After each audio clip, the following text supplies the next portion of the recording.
Hey guys, this is Albetium back with another boss guide for Wuchang Fallen Feathers. Now this boss is going to be tricky, and if you have been using any type of melee builds so far, you might find yourself a little bit, bored out of your mind, because this boss actually takes quite a little bit of damage, which is why we're gonna be switching things up and make sure that this boss fight goes as fast as possible, as easy as possible. Now I hope you don't mind changing up your build a little bit, but it is going to be worth it, I promise. And you know how this goes. Before I even think about asking you to click that like or subscribe button for me, please allow me a chance to earn that from you. With that being said, let's get it on this. And before I show you the build, let me at least show you the damage capacity of this. This is absolutely crazy, and it's really going to be trivializing this boss fight completely. And the skill points are going to be first. Now we're going to be moving from right to left because everything is pretty much in one straight line.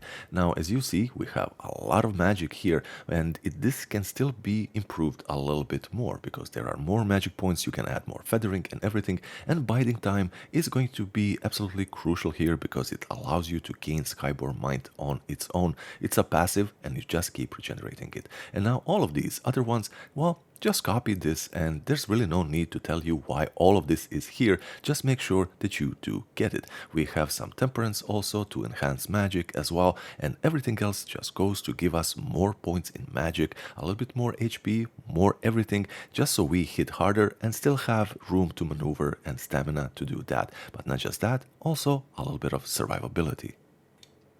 And the benediction stones are going to be very, very important. Now, this is what I came up with. If you have some other ones that I myself maybe missed on, do that if it's going to be directly affecting your magic damage. And of course, the temperance.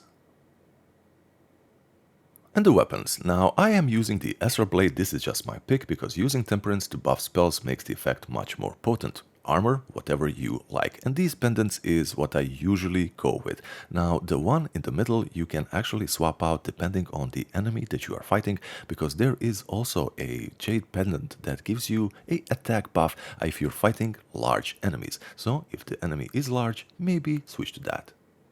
And the boss fight itself, you have popped your temperance and then this initial attack, you have to wait just a little bit to dodge. It's not going to be hard, but sometimes you might mess it up. It's not the end of the world. Now if you waited a little bit in front of the fog gate, you are already gonna have plenty of Skyborn Mind to actually cast this spell. Now the best time to cast this is when he is facing away from you. The reason why we have gone with this build instead of your conventional all melee build, even though we are using some melee here, is because his attacks are extremely wide sweeping, and not just that, they are wide hitting because of the AoE effect on the floor when he is hitting.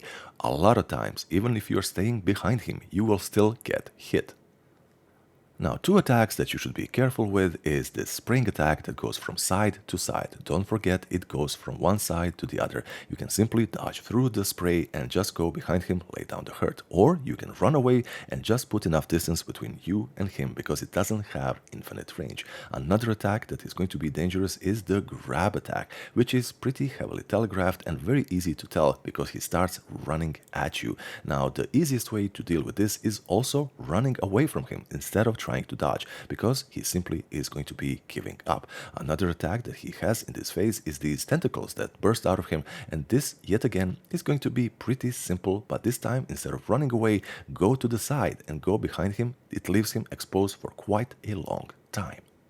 But out of all the things, this is something that you need to be careful the most. Once you see him jump, always expect the second jump to be coming to you. It's very easy to dodge, but you can actually forget about it like I did here. So every time he jumps, always be prepared for that second jump to be coming at you. Now this is your opportunity to actually get some Skyborn Mind if you actually do this dodging correctly, which I am fully confident you are going to be. And the best time to actually use your spells is when he is busy with the tentacles or simply just slamming the ground, going around and you are behind him. Now I have been rushing quite a lot in this boss fight, and I made a lot of mistakes, and I still managed to actually beat him. So guys, this is going to be the fastest, best way to deal with this boss, a pure magic build. And it's very easy because you can always swap out your build at any time. Guys, this is Albetium. Hopefully this helps you. Bye bye.